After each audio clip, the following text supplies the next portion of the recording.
Hi అండి అందరికీ. ఇవాళ వచ్చేసి ఎగ్ ఫ్రై చేస్తున్నాను. ఇలా 12 గుడ్లు ఉడకబెట్టి పెట్టుకున్నాను, పొట్టు తీసి. ఇప్పుడు కడాయి పెట్టుకున్నాను. ఇప్పుడు 3 పావుల నూనె పోసుకొని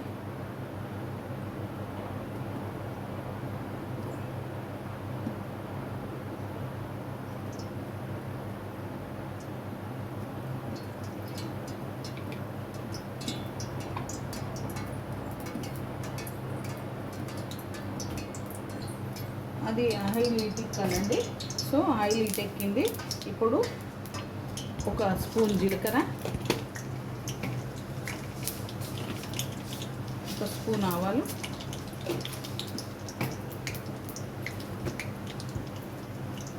అర స్పూను పసుపు. అన్నీ దీంట్లోనూ ఆయిల్లోనే వేసుకోవాలండి. అన్నీ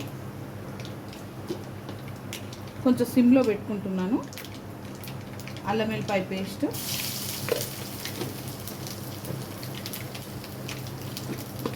సాల్ట్ చాలా తక్కువ పడుతుందండి. నేను 12 ఎగ్స్కి 1 స్పూను సాల్ట్ వేస్తున్నాను, ఎక్కువ పట్టదు దీనికి. కారం వచ్చేసి 2 స్పూన్లు వేస్తున్నాను. అన్నీ ఆయిల్లోనే వేసుకోవాలి. వేసుకొని బాగా కలుపుకోవాలి.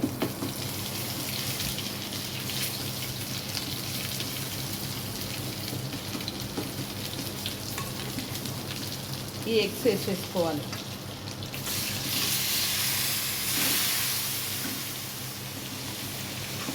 ఈ ఎగ్స్ వేసుకొని కింద మీదకి కలుపుకోవాలండి. సిమ్లోనే ఉంచుకోవాలి.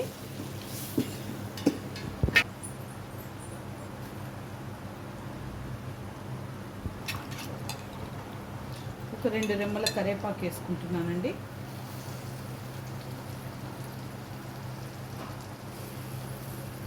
ఇప్పుడు దీంట్లో కొబ్బరి పొడి వేసుకోవాలండి. కొబ్బరి పొడి వేసుకుంటే చాలా బాగుంటుంది. ఇది ఫ్రై ఇలాగనే చేస్తారు, చాలా టేస్టీగా ఉంటుంది. పప్పుచారు అంచుకు కానీ పచ్చి పులుసుకు కానీ ఒక 3 స్పూన్ల కొబ్బరి పొడి వేస్తున్నాను నేను.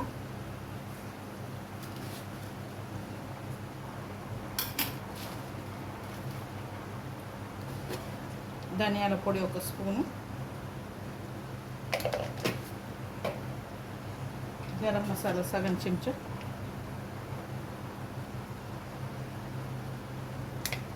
వేసుకొని కలుపుకోవాలి బాగా కిందికి మీదికి.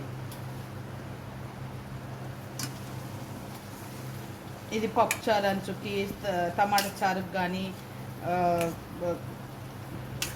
వీటికి పచ్చి పులుసు అంచుకు కానీ చాలా బాగుంటుంది. ట్రై చేయండి మీరు కూడా ఇంట్లో. 5 మినిట్స్లో అయిపోతుంది ఇది డిష్, అంత బాగుంటుంది. ఓకే అండి, ఎగ్ ఫ్రై రెడీ అయిపోయింది. ఇది కనుక ఈ రెసిపీ కనుక మీకు నచ్చితే లైక్ చేయండి, షేర్ చేయండి, కామెంట్ చేయండి, సబ్స్క్రైబ్ చేయండి. చాలా బాగుంటుంది. మీరు కూడా ఇంట్లో ట్రై చేయండి. ఓకేనా ఫ్రెండ్స్? అయిపోయింది.